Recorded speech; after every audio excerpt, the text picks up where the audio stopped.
들어본 건 태어나서 처음인 것 같아요, 오늘. 저 근데 나무쌤께 궁금한 게 있는데요. 예. 질문은 자, 네. 어떤 질문이요? 아예 해주세요. 거쳐가 있네. 나무가 젊다는 게 어느 정도 기준인지 모르겠어요. 왜냐면 아까 들어보니까 막 1100년, 700년, 800년 된 나무가 있는데 나무가 젊다. 그러면은 몇 살 정도가 되는 거죠? 그것도 제가 어떻게 딱 단언해서 얘기하기 어려운데요. 네.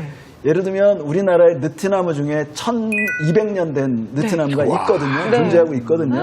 근데 그 나무를 가서 보면 아직까지도 잘 살아있어요. 건강해요. 그러면 그 나무가 지금 살아있는 모습을 보면 앞으로 몇 년을 더 살지 도저히 감을 잡을 수가 없거든요. 그러니까 나무의 수명만큼 살아본 사람이 없고 나무의 수명이 도대체 얼마까지 살 것인지를 감을 잡을 수가 없기 때문에 젊은 나무가 얼마다 얘기할 수는 없는데요. 저 같은 경우에 이 늙은 나무들, 오래된 나무들 많이 보러 다니다 보니까 뭐 700살, 800살, 500살, 되게 400살 이상짜리 나무들 보러 다니거든요. 그러니까 제가 젊다고 하는 거는 되게 100살 미만의 나무들을 좀 어린 나무, 젊은 나무 이렇게 보는 겁니다. 아니 이게 무슨 100년 밑은 치지도 않은 거예요. 우리 저 권선생님한테는 제가 감히 이러면 안 되는데 제가 닉네임 이런 걸 이제 좀 많이 섬세하고 그러다 보니까 고 선생님의 고가를 따고 나무 목자를 써서 고목 선생님이라고 그러면 거의 우리 모두에게 나무 선생님이 될 것 같은데 너무 좋은데요? 400년 정도 돼야 스마트폰에 조금 담을까. 대단합니다. 예. 자, 그럼 또 다시 나무 얘기로 돌아와서 소수서원 근처 금성단에 보니까 또 은행나무 멋지게 있는데 그 나무에는 혹시 다른 사연은 없나요? 그 금성단 은행나무는 정말 재밌는데요. 그 나무가 1100살이 됐다고 합니다. 예. 그리고 이제 1100살이나 된 나무가 아까 은행나무 어떻게 결혼하냐 뭐 이런 얘기를 질문도 하셨는데 마을 분들이 보기에 너무 외로운 거예요. 쓸쓸해 보이는 거예요. 주변에는 기껏 해봐야 100살, 200살 이런 나무들밖에 없는데 너무 연하예요. 그렇죠. 자칫하면 너무 연하잖아요. 그러니까 이 1100살 된 나무를 이걸 어떻게 좀 외롭지 않게 해줘야 되나라는 고민들을 이제 마을 어른들이 하셨나 봐요. 근데 그렇다고 옆에 100살짜리 아까 너무 연하라고 얘기하신 것처럼 그 어린애랑 결혼시켜줄 수는 없잖아요. 그래서 막 고민을 하셨나 봐요, 이분들이. 그러다 여기저기에서 비슷한 진짜 이 나무랑 혼사를 시켜줄 만한 나무가 없나를 찾으셨는데 찾았어요. 어디서 찾았냐면 삼척에서 찾았습니다. 삼척. 이 삼척에서 1400살 된 은행나무를 찾았어요. 천생들. 그러니까 할 수 없이 이제 그 비슷한 나이에 결혼을 할 만한 나무가 없는 거예요. 그러니까 삼척에 있는 1400살짜리하고 여기 영주에 있는 1100살짜리가 혼례를 딱 시켜줬습니다. 근데 혼례라는 게 특별히 뭐 예식을 치르고 뭐 데려올 수가 없으니까 데려다가 혼례를 치르는 건 아니고 마을 사람들의 이야기에서 이야기 속으로 입에서 입으로 혼례를 한 나무다 이렇게 전해왔거든요. 그런데 여기에 맹점이 하나 있어요. 뭐냐면 삼척에 있는 그 나무도 암나무. 이 비극을 어떡하죠? 아니 근데 모르는 사람들은 그런 얘기들 하거든요. 옛말에 틀린 게 없어. 300살 차인 궁합도 안 본대. 그렇죠. 성을 분리를 했더니 결정적으로. 안타깝네요. 그리고 그 나무도 속으로 그래서 뭘 굳이 그렇게 100살짜리랑 그냥 시켜주지. 나 좋은데. 이렇게 어려운 저기까지 데려가가지고 그냥 가까이 있는데. 그랬을지 않을까라는 인간의 마음으로 생각을 해봤습니다. 자, 그리고 아까 그 영상 마지막에 이렇게 물이 돌아가는 마을. 예, 정말 아름다운 마을이던데 그곳은 또 어떤 곳이죠? 거기가 이제 무선마을이라고 해요. 무선마을이요? 네, 한자로는 수도리, 그러니까 물수자에다 길도자 해가지고 그러니까 물이 이제 돌아가는 길이란 뜻인데 하회마을하고 비슷한 느낌이 드는데 그것보다 훨씬 더 섬 같은 느낌이 더 강한 곳이에요. 그래서 하회마을은 왜 안팎으로 그래도 길이 나 있는데 여기는 쭉 돌아가서 거기로 갈 때는 외나무 다리를 쭉 가야 돼서 그래서 물 속에 있는 섬 같다. 그래서 물섬. 그게 리을이 이제 탈락을 해서 무섬. 그런 마을이고 그래서 이제 그 우리나라에 걷기 좋은 길 백선에도 무섬 마을 들어가는 길이 꼽힐 정도로 그렇게 유명한 마을입니다. 무섬은 무섭나요? 무섭네요, 정말. 야, 그런 질문을 하는 수현 씨가 정말 무섭네요. 아니 그 무선마을 들어가는 그 다리 같은 경우는요. 그 1000만 장의 사진이 나온다 그래요.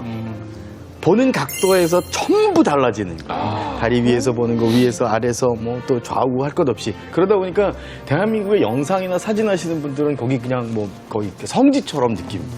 웬만하면 영화가 됐던 드라마가 됐던 광고가 됐던 그래서 아마 익숙하실 거예요. 가본 적은 없는데 왜 내가 저 다리를 알고 있지라고 하는 건 우리 무의식 속, 즉 뉴로 안에 사실 그 이미지들이 갇혀 있는 것들이거든요. 그렇게 그 근사한 다리를 직접 가서 흔들리고 삐그덕거리는 다리를 건너서 그 섬마을 안으로 직접 들어가 보면 나무들이, 그러니까 꽃들이 높이가 그리 높지 않아요. 그래서 약간 허리에서 한 무릎춤쯤에 있는 꽃들이 쫙 깔려있고 그 안에 있는 정말 고색창연한 고택들은 우리가 다른 어떤 지역에서도 볼 수 없는 고택들이에요.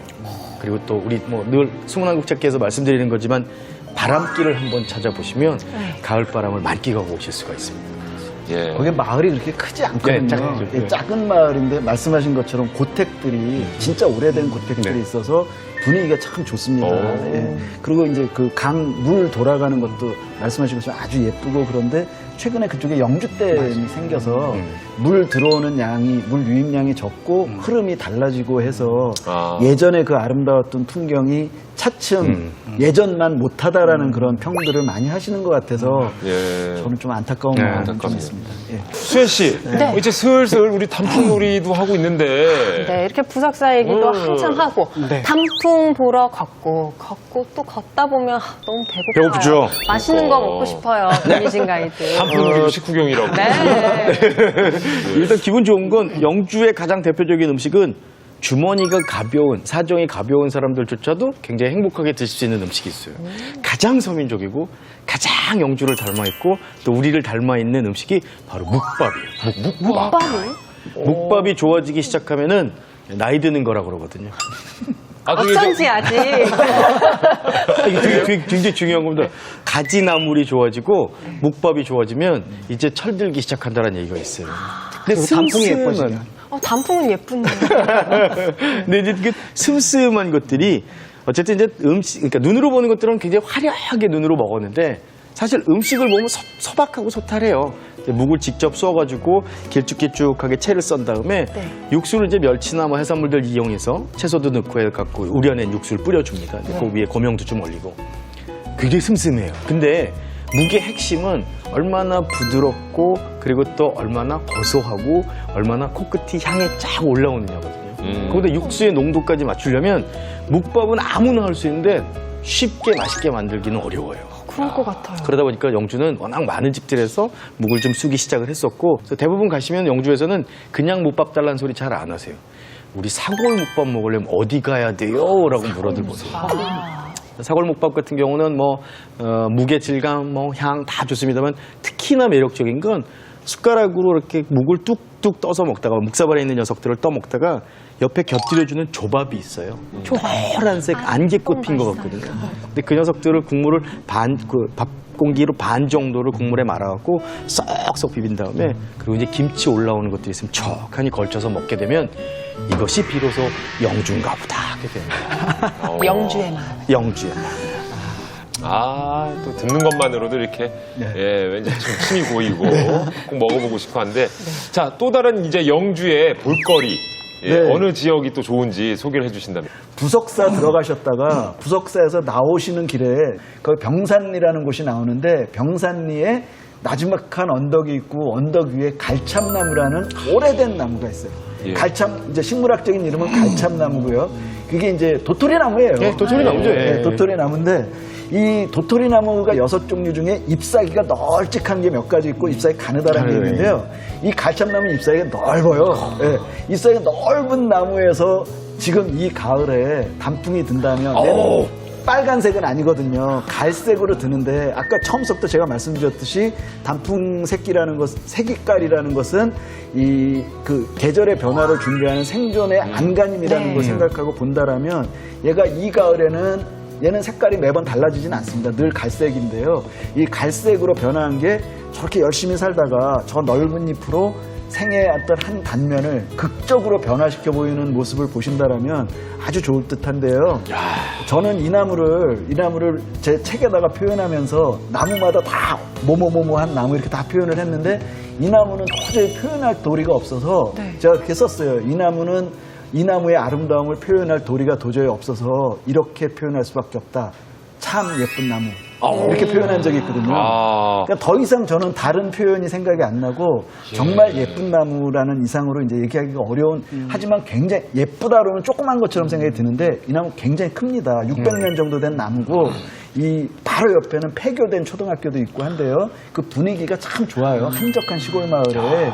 그래서 부석사 갔다가 그냥 소순으로 나오시지 마시고 나오시는 길에 살짝 들어가서 5분 정도면 되니까요. 네. 그래서 들어가서 그 나무까지 보시기를 좀 권해드리고 싶습니다. 알겠습니다. 영주시에서 이정표 하나 걸면 좋을 것 같아요. 참 예쁜 나무. 이를테면 제가 하나 혹시 팁이 될 만한 걸 네. 말씀드리자면 저는 지난 20회 가까이 나무를 보러 다니는 동안에 나무 관찰의 가장 큰 묘미가 뭐라고 생각하냐면 비슷한 나무들 사이에서의 미묘한 차이를 발견하는 게 가장 즐거운 일이라는 그런 걸 알게 됐거든요. 예.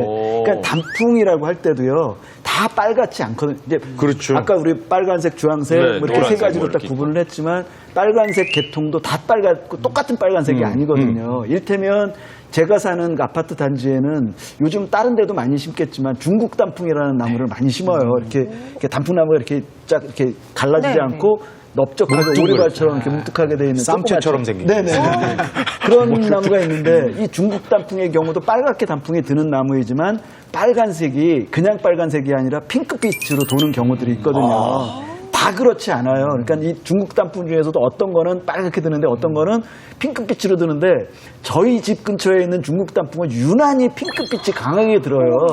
그러니까 그냥 빨갛구나 그러고 그냥 지나가는 게 아니라 거기 굉장히 다양한 종류의 네. 나무가 있는 곳이거든요. 그러니까 거기를 다니시면서 하나하나 보면서 요것과 요것의 미묘한 차이를 다 찾아낸다라면 단풍 즐기기는 예. 2배, 3배로 더 커지지 않을까 생각하게 됩니다. 마치 숨은 그림 찾기처럼 네. 예, 꼼꼼하게 한번 살펴보시고 지금까지 저희가 영주와 부석사의 아름다운 단풍 또 재미난 나무 이야기를 들어봤는데요.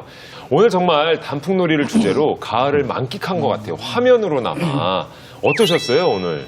저는 한 가지 그 숨은 한국찾기 팀한테 그 부탁드리고 싶은 게 있는 게 겨울에 선생님 한 번 더 모셨으면 좋겠어요. 겨울에요? 겨울나무 이야기.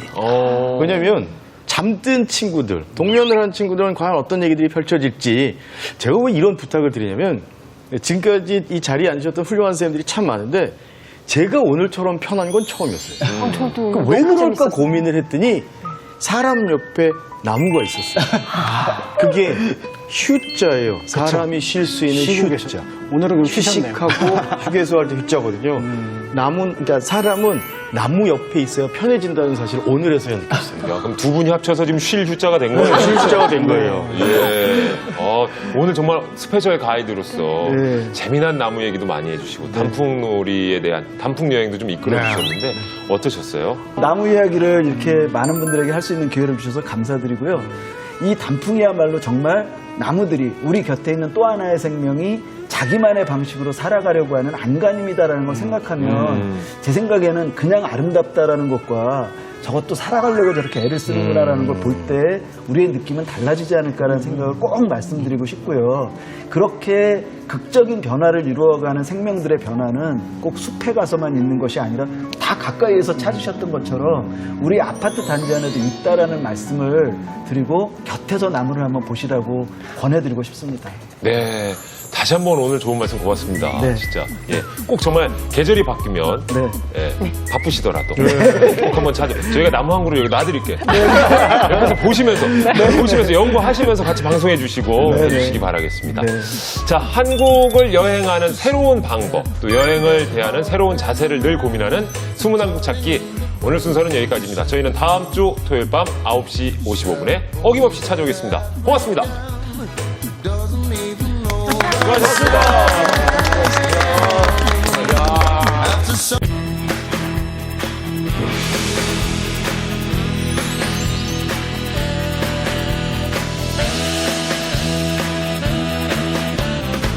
안녕하세요. 저는 노르웨이에서 니콜라이라고 합니다.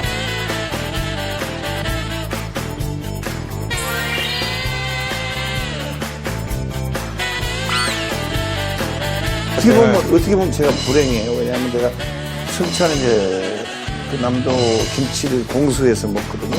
묵은지. 묵은지를. 그거는 음식이 아니고 예술입니다.